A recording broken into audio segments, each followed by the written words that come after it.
carta que, para a torcida do Vasco, tem o peso de um troféu. Motivo de orgulho para os que carregam a Cruz de Malta, a resposta é histórica, símbolo na luta contra o racismo, completa 100 anos hoje 7, e, dentre os milhares de herdeiros, há dois que, de fato, têm relação familiar com o documento. O que foi a resposta histórica? Em 1924, um ano após a conquista do primeiro campeonato carioca, o presidente do Vasco, José Augusto Prestes, redigiu uma carta abrindo mão de participar da nova liga que surgia no Rio de Janeiro. O motivo? Não ter que excluir jogadores pobres e negros do elenco, contrariando um pedido dos fundadores. O clube só poderia participar da nova associação de futebol AME se excluísse 12 jogadores. Um dos critérios para isso baseou-se no analfabetismo e nas condições e natureza das profissões dos jogadores vascaínos. Esse grupo de atletas era feito de negros ou brancos de origem mais pobre. José Augusto Prestes não aceitou, fazendo com que o Cruz-Maltino disputasse uma liga alternativa. Dizia a carta na língua praticada há um século. Quanto à condição de eliminarmos 12 dos nossos jogadores das nossas equipes,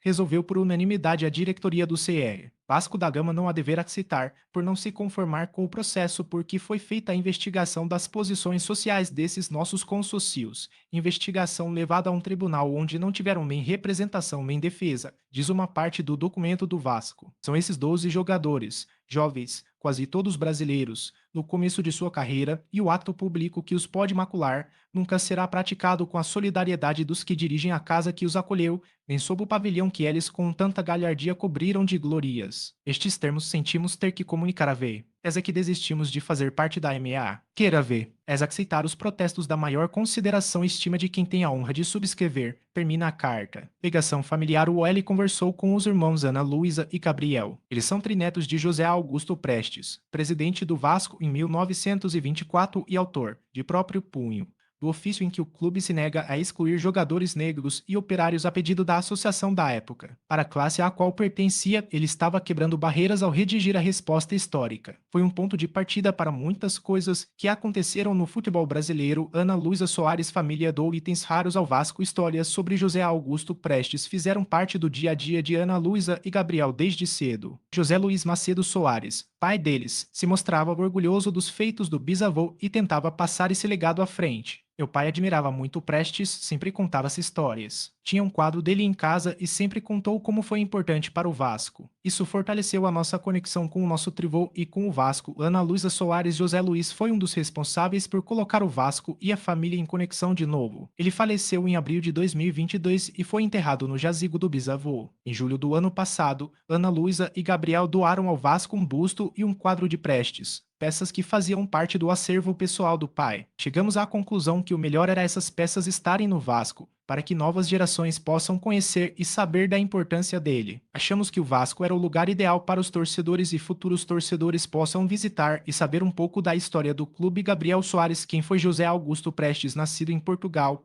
José Augusto Prestes percorreu um longo caminho profissional e político até chegar à presidência do Vasco. Formou-se em engenharia mecânica nos Estados Unidos e, quando voltou ao seu país, participou em 1891 do primeiro golpe para tentar implementar o republicanismo em terras lusitanas. O fracasso do movimento levou ao Brasil, onde teria muito sucesso como empresário, quando fundou a primeira fábrica de gelo do país. Posteriormente, tornou-se superintendente da Companhia Docas do Rio de Janeiro e responsável pela primeira indústria siderúrgica da América Latina, a usina Santa Luzia. A vida política sofreu uma tentativa de atentado à bomba no Brasil em 1912 e chegou a ser preso e libertado em Portugal em 1917. Em sua terra natal, foi condecorado com a Ordem Militar de Cristo no grau de grande oficial. Sua passagem pelo Vasco foi curta, porém marcante e histórica.